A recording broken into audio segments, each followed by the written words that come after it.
téléspectateurs, très heureux encore de vous retrouver sur Étoile TV 1 et dans votre émission Étoile Events. Vous le savez très bien, Étoile Events, c'est une émission qui met en lumière tout ce qui est événement, tout ce qui est projet également. Mais aujourd'hui, nous allons rendre visite à un orphelinat qui est situé juste au nord du quartier qu'on appelle d'Apompa. Ici, donc, nous allons tout à l'heure rendre visite à cet orphelinat qu'on appelle Akuna Matata, un orphelinat qui a été bâti par une grande dame que tout à l'heure nous allons recevoir dans cette émission. Mais d'ici là, nous allons tout à l'heure aller à la rencontre de ces enfants qui n'ont pas choisi d'être comme ça. Voilà, c'est comme ça que Dieu a voulu leur sort, mais qu'à cela ne tient, en tout cas, il y a des bonnes personnes qui sont là pour accompagner ces enfants, surtout cette brave femme qui ne ménage aucun effort donc pour accompagner ces enfants qui n'ont ni père ni mère. En tout cas, mesdames et messieurs, une fois encore, on vous souhaite la bienvenue sur la meilleure de Téléweb en Guinée, Étoile TV. Allez, suivez-moi.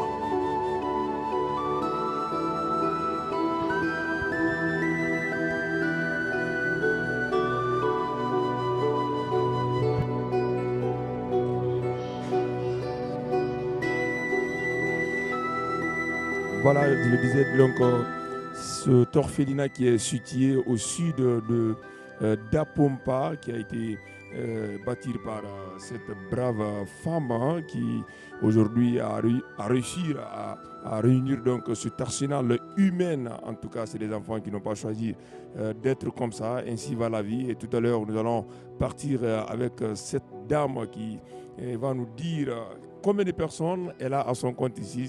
C'est elle qui détient des chiffres, donc nous n'avons pas des chiffres. Et tout à l'heure, nous allons partir avec cette dame. Bonsoir, madame. Bonsoir.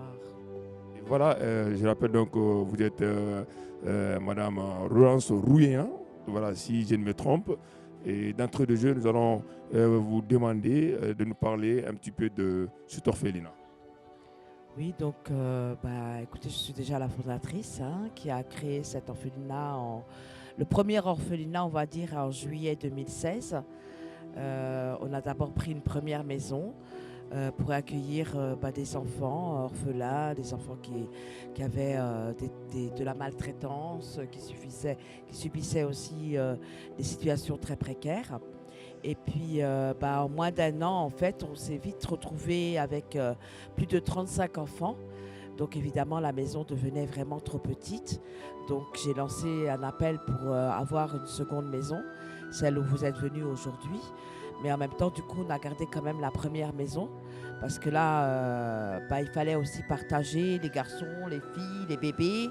C'est ce qu'on a fait. Et aujourd'hui, on reçoit en tout et pour tout 95 enfants. Donc 95 enfants qui sont âgés de 0 à 18 ans. Le plus âgé a fêté ses 18 ans cette année. C'est un garçon qui est arrivé il y a 6 ans déjà. Donc il est encore pour le moment en études. Donc on attend de voir qu'est-ce qu'il faudrait faire plus tard pour savoir après dans quel cadre on va l'accompagner, en tout cas au mieux. Et voilà, vous allez nous parler de l'historique de cet orphelinat. Ça a été créé en quelle année et comment l'idée est venue? Est-ce que c'est parce que vous avez été confronté à une telle situation ou comment l'idée est venue pour créer cet orphelinat? Oui, donc comme j'ai dit, en fait, ça c'est en juillet 2016. Comment m'est venue l'idée? En fait, déjà, c'est parti d'un rêve. Depuis mon enfance, je rêvais toujours de faire de l'humanitaire en Afrique et en particulier en Afrique noire. Bon, je ne savais pas que ça allait être en Afrique de l'Ouest et en Guinée à ce moment-là parce qu'évidemment, on ne peut pas connaître. Tout ce que je savais, c'est que je ressentais que c'était... En tout cas, j'avais une mission à faire sur cette terre. Et les années sont passées jusqu'en 2009, où là, j'ai rencontré un monsieur guinéen. Et puis, j'ai été intriguée par son pays. Donc, on a commencé à faire des recherches sur Internet. Il m'a parlé. Vraiment, il y a de la pauvreté là-bas. Il faut venir avec moi et tout. Donc, on a tout fait pour organiser un premier voyage. Et on a monté une première association en même temps pour faire de la distribution, en fait, au sein des écoles, des orphelinats. On a même distribué aussi dans un club de foot, des maillots, des chaussures, tout ça. Et puis, bon, au début, on faisait des va-et-vient, on récupérait des choses qu'on venait distribuer.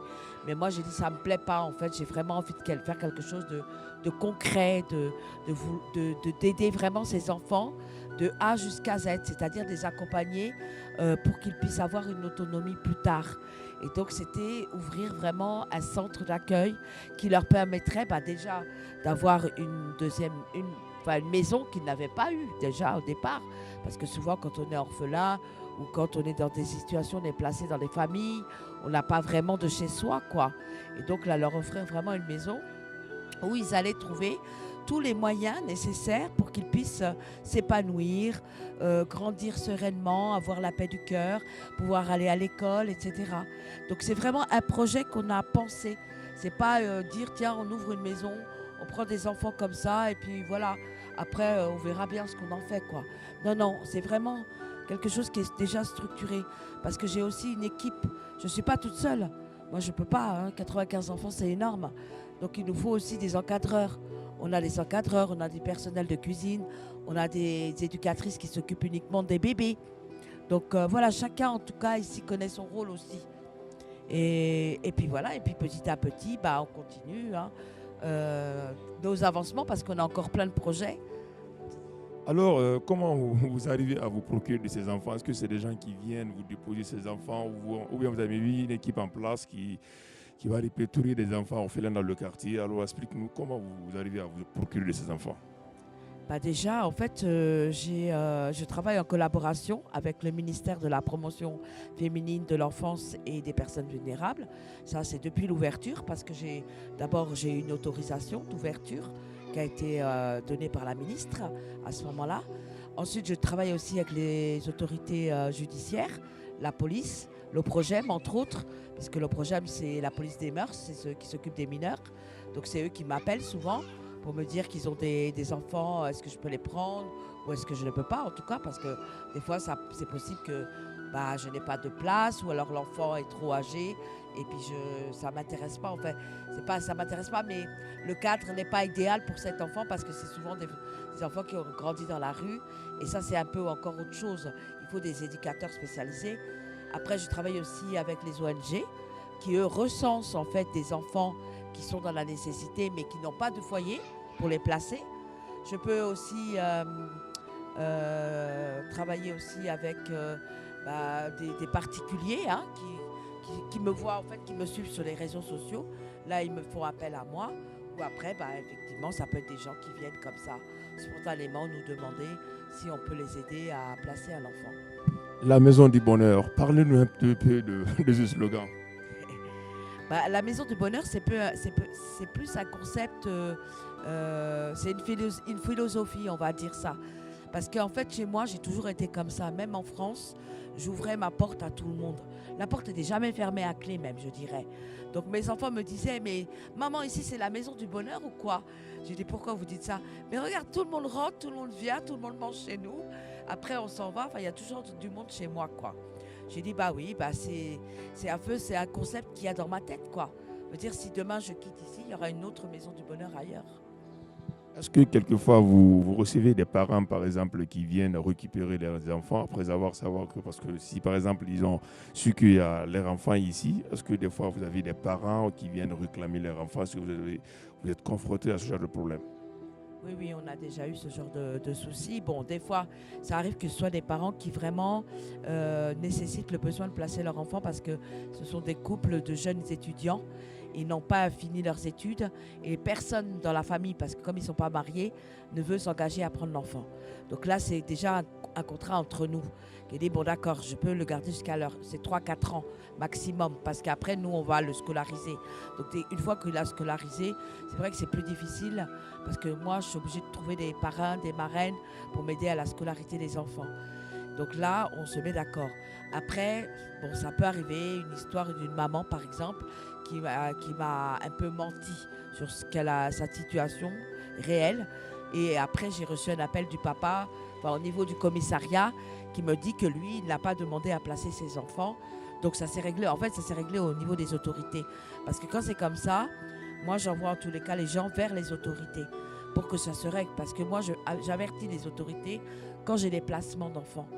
Donc si il y a quelque chose qui se passe, ça va se régler devant, en tout cas, devant une juridiction. Allez, vous souhaitez investir dans l'humanitaire, l'adresse elle est très simple, venez juste au grand carrefour d'Apompa et demandez juste l'orphelinat Hakuna Matata. Voilà, on va vous indiquer le lieu pour pouvoir accompagner, de donner de la force à cette dame. Mesdames et messieurs, vous le savez, cette émission n'est pas animée par moi seulement, Hadi Diallo. Il y a toujours mon accompagnateur fidèle, il s'appelle Mansaré. Tout à l'heure, vous serez avec lui pour la suite des questions.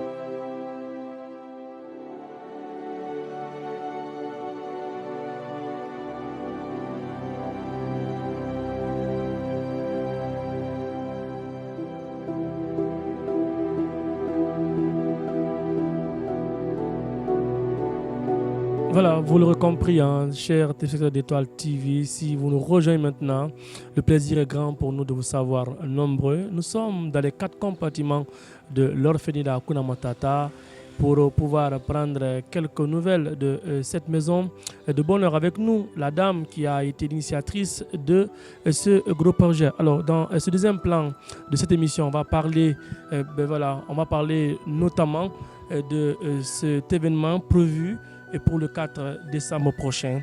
Alors dites-nous en quelques lignes, c'est quoi le but recherché dans cet événement du 4? Le but recherché, c'est d'abord d'inviter les gens à venir nous connaître, parce que la journée porte ouverte, c'est un peu ça, de venir nous rencontrer, de savoir qui on est, et puis aussi de parler, déjà de faire le bilan sur l'année 2022, parce qu'en général, j'en organise une chaque année, pour faire d'abord le bilan de l'année, et puis en même temps de parler des projets, des prochains projets quoi, de 2023 en tout cas. Et puis aussi d'appeler toutes les bonnes volontés qui veulent nous soutenir, peut-être à profiter de cette journée pour nous venir aussi en secours par le biais d'un don, que ce soit un don alimentaire, un don matériel ou un don financier. C'est ça en fait le but. Et de passer aussi une journée chaleureuse en même temps. Parce que les enfants aussi ont des spectacles à montrer. On aura peut-être quelques artistes aussi qui vont venir. Voilà, en même temps, on va s'amuser, quoi. Alors, vous l'aurez compris, le rendez-vous est prévu pour le 4 décembre prochain dans le complexe. Otasana, si ma mémoire me semble bonne, valeureux téléspectateurs. Alors, parlez-nous-en de quelques difficultés, parce que nous avons fait un petit tour. On a vu 95 enfants dont l'âge varie. Qu'est-ce que vous rencontrez comme difficulté? C'est des dons surtout réguliers qu'on a comme difficulté. Que ce soit des dons alimentaires, mais c'est aussi des dons financiers, parce qu'on a des charges, on a un loyer à payer, on a 2 loyers à payer, et actuellement en plus, alors on a eu une mauvaise nouvelle pour la fin de l'année, la première maison, le propriétaire nous demande de quitter pour le 3 janvier, donc actuellement il nous faut aussi pratiquement 6 mois de loyer, comme vous savez c'est un peu le rituel en Guinée, minimum, parce que souvent il y en a d'autres qui demandent plus. Et on n'a pas toujours cette somme dans la poche. Et en plus, il nous faut une maison suffisamment spacieuse. Parce que ce n'est pas une petite famille. On a aussi 40 enfants à reloger. Donc c'est ça déjà, pour le moment, en tous les cas, l'urgence. Et puis après, tout ce qui concerne les dons, comme je disais, les dons alimentaires, l'accompagnement aussi dans la santé, la scolarité des enfants. Enfin, tout ça, on a des problèmes, c'est tous les jours parce qu'on a ces enfants qui vivent avec nous 24 heures sur 24. C'est pas, ils viennent là, ils repartent chez eux. Non, non, ils sont constamment avec nous. Ils sont actuellement sous ma tutelle. Donc c'est moi qui dois les prendre en charge à 100%, quoi. Voilà. Vous l'aurez compris, j'aime à le rappeler que nourrir des orphelins, c'est de sauver des vies. Téléspectateurs d'Étoile TV, toujours nous sommes avec cette grande dame qui a la main sur le cœur. Alors, un message à lancer à l'endroit des personnes de bonne volonté, parce que vous l'avez rappelé, notamment vous avez 40 enfants à reloger à nouveau, connaissant le coup dur du loyer en Guinée. Un message à ceux qui nous regardent sur Étoile TV. Oui, déjà, l'urgence, ce serait de nous aider à trouver une maison déjà dans le quartier parce que évidemment les enfants sont déjà inscrits à l'école. Ce serait dommage de s'éloigner. Donc rapidement sur Dabompa, entre Tassana et la Mangrove. Si on peut avoir aussi une aide financière pour pouvoir pallier à cette demande de propriétaire des 6 mois de loyer.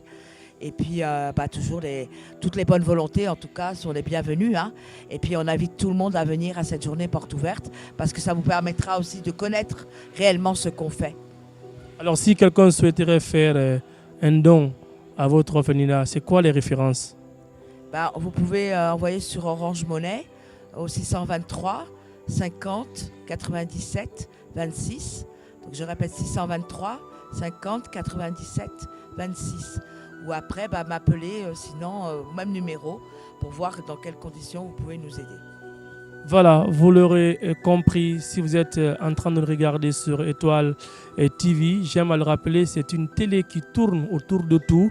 Une façon de rendre l'agréable à l'utile, de rendre la chose plus que agréable. Alors parlons également toujours, on revient sur l'événement du 4 décembre. Oui, à quoi peut-on s'attendre? Parce qu'on sait qu'à chaque année, l'orphelinat Hakuna Matata organise. Alors c'est quoi cette année la particularité avec ces enfants? En fait, ils ont préparé beaucoup de shows là, cette année parce que les enfants chez nous sont assez épanouis et ils aiment tout ce qui est spectacle en général. Donc ils demandent à ce que les gens viennent les regarder évidemment. Donc c'est surtout ça. Hein. Il y a les garçons, il y a les filles mélangées. Il y a plusieurs shows en tout cas qui vont être faits, qui vont être présentés. Voilà. Parlez-nous-en de l'origine de ce sobriquet Hakuna Matata. Qu'est-ce qui a envoyé tout cela et ça veut dire quoi au juste? Et qu'est-ce qui vous a poussé à donner ce sobriquet à votre orphelinat? Hakuna Matata déjà est parti d'un dessin animé qui s'appelle Hakuna Matata, le Roi Lion déjà. Et le Roi Lion, en fait, c'est l'histoire d'un petit lionceau justement qui a perdu ses parents. Et du coup, il est adopté dans la forêt par 2 autres animaux. Et puis, c'est là qu'ils lui apprennent en fait que la vie peut être simple parce qu'il apprend même à manger des vers de terre. Alors que lui, normalement, le lion, il dévore plutôt la viande. Et là, on lui apprend à manger des vers de terre, on chante la chanson.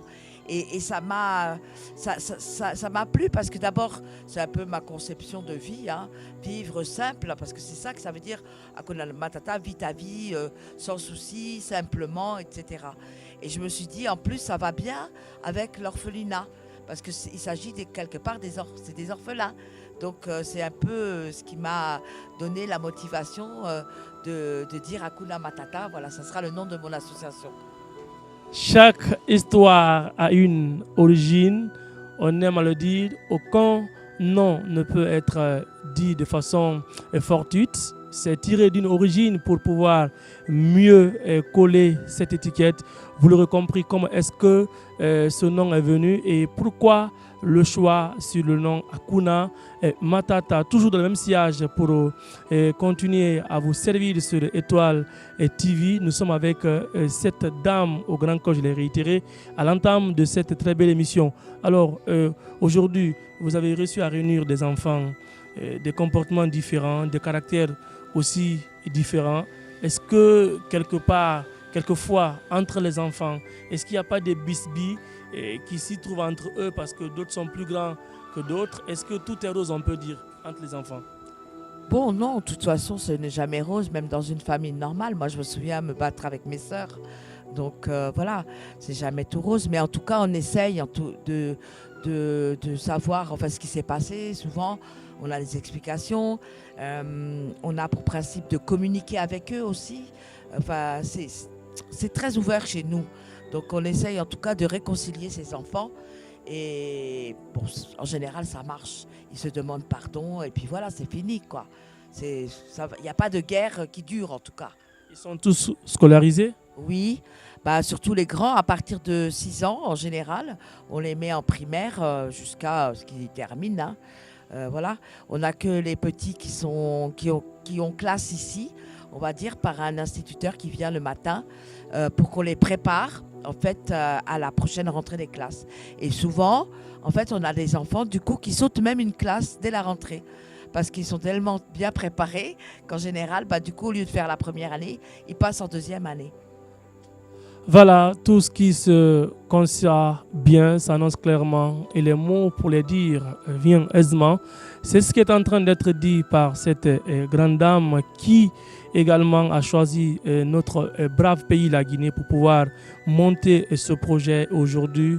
Elle demande aux personnes de bonne volonté de pouvoir porter main forte, comme on l'aime à le dire, qu'une seule main n'arrive jamais à se laver. Voilà, vous l'avez compris, hein, nous sommes sur la dernière ligne droite dans cette émission. Tout à l'heure, nous allons partir toujours avec cette dame. Je vous rappelle, elle s'appelle Laurence Rouillet. Voilà. Et madame, aujourd'hui, est-ce que vous avez un message à lancer? C'est vrai que Mansari vous a demandé le message à lancer aux personnes de bonne volonté, mais est-ce que vous avez un message à lancer aux autorités aujourd'hui du pays pour pouvoir quand même venir au secours de votre orphelinat? Bah oui, évidemment, on a besoin aussi des autorités, non seulement déjà dans un accompagnement, on va dire, administratif, mais aussi, comme j'avais cité une fois, concernant la santé des enfants. Parce qu'on a vraiment des gros soucis, surtout cette année. On a vu qu'on a été confronté par rapport aux médicaments, à la hausse des médicaments, etc. Et là, on aurait besoin au moins qu'ils nous fournissent un minimum de médicaments concernant toutes les maladies tropicales de la Guinée, déjà. Et puis peut-être, pourquoi pas, avoir au moins un accès gratuit aux hôpitaux, sans qu'on ait à payer, sans qu'on nous demande à chaque fois de l'argent. Les hôpitaux, les prises de sang, enfin tout ce qui est transfusion aussi au niveau de la transfusion. C'est surtout ça en fait que moi je demande aux autorités. Une aide concernant la santé, la prise en charge de santé des enfants. Voilà. Dans le même sillage, nous sommes toujours dans les 4 murs de l'orphelinat. Hakuna Matata, la maison du bonheur, vous l'aurez compris, chers téléspectateurs d'Étoile TV. À ma gauche, j'ai du côté droit, vous avez des enfants qui ont passé des moments dans cet orphelinat. On va prendre quelques témoignages de ces enfants. Bonsoir. Bonsoir, monsieur. Présentez-vous. Moi, je réponds au nom de Lamine Nabé. Je suis le plus grand de l'orphelinat Hakuna Matata. Alors, dites-nous en quelques lignes, comment vous vous sentez ici à l'orphelinat Hakuna Matata? Ouais, ici, je me sens très bien. La vie est cool. Maman s'occupe très bien de nous. Elle prend soin de nous. Quoi. On a tout ce qu'il faut ici. Je la remercie très, très beaucoup. Quoi. Elle est une femme battante aussi. Quoi. Elle a laissé les enfants en France pour venir s'occuper de nous. Quoi. Vraiment, je n'ai pas de mots à dire quoi, pour la remercier. Alors, est-ce que vous avez un message à lancer à l'endroit des personnes de bonne volonté pour venir mieux aider madame à pouvoir continuer à prendre soin de vous? J'ai des messages à lancer pour les gens qui veulent l'aider aussi. Maman, elle ne peut pas faire tout seule, quoi. Il faut qu'elle soit accompagnée avec des personnes de bonne volonté aussi, quoi, pour comment dirais-je, nous aider nous aussi, quoi. Pas elle seulement, c'est nous. Alors, pour les enfants aussi, quoi, pour qu'elle puisse mieux s'occuper des enfants, quoi. Ça, s'il y a des personnes de bonne volonté qui puissent nous aider, on vous invite à bras ouverts. Présentez-vous. Je me nomme Joséphine. Je me nomme Kamano Joséphine. Vous avez quel âge? J'ai 10 ans. 10 ans. Oui. Alors, comment vous vous sentez ici? Je me sens très bien. Il y a les gens qui s'occupent de nous et maman, elle s'occupe très bien de nous. Si tu es malade, elle fait ce que tu as besoin. Et je la remercie beaucoup. Alors, est-ce que vous avez un message à dire aux personnes de bonne volonté pour venir en aide, aider madame aussi à continuer à prendre soin de vous? Oui, j'ai. Vas-y. Ceux qui veulent aider maman peuvent venir parce qu'elle seule, elle ne peut pas faire. Il faut avoir des gens pour l'aider. C'est ça que j'ai à dire. Vous faites quelle classe? Je fais la 5e année. 5e année. Oui. Alors, vous l'avez compris, hein, elles sont scolarisées. C'est pour dire que cette dame a du pain sur la planche, si l'expression m'est permise. Nourrir, éduquer, orienter, soigner 95 enfants n'est pas du bel à côté.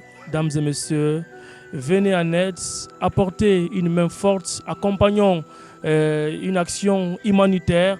Cette dame a quitté la France, comme l'a rappelé ce garçon, pour la Guinée. Elle a tout abandonné, sa famille, ses enfants, tout le monde du côté de la France pour venir apporter main forte à ses enfants ici en Guinée-Conakry. Pour une fois, merci à tous qui nous regardent sur Étoile et TV. Le message est bien dit. Voilà, la première autorité, je crois qu'il va voir cette image, le colonel Mamadi Doumbouya. Voilà, on espère qu'il viendra forcément à l'aide de cet orphelinat, mesdames et messieurs. Et nous allons donc boucler cette émission. C'était donc une visite guidée dans cet orphelinat qu'on appelle Hakuna Matata, la maison du bonheur. Mesdames et messieurs, vous êtes dans votre émission Étoile Events. Étoile Events, c'est une émission aujourd'hui qui met en lumière vos événements, mais tout ce qui est projet également. Et tout à l'heure, je vais passer le micro à Mansari qui va forcément dire un dernier mot. Et quant à moi, je vous dis au revoir. Le dernier mot, il est simple, comme je l'ai rappelé à l'entame de cette belle émission. Nourrir des orphelins, c'est de sauver des vies. Et ils n'ont pas choisi d'être comme cela. Donc je pense que venez en aide, accompagner l'orphelinat Hakuna Matata, accompagner cette maison de bonheur et donner plus de force à cet orphelinat. Le rendez-vous est donc prévu pour le 4 décembre prochain. Il faut le rappeler pour notamment vivre cet événement de l'année, une façon de tirer un bilan par rapport à cet orphelinat. Qu'est-ce qui a marché? Qu'est-ce qui reste encore à faire pour pouvoir mieux faire demain? Merci à tous pour une fois de nous préférer. Étoile TV,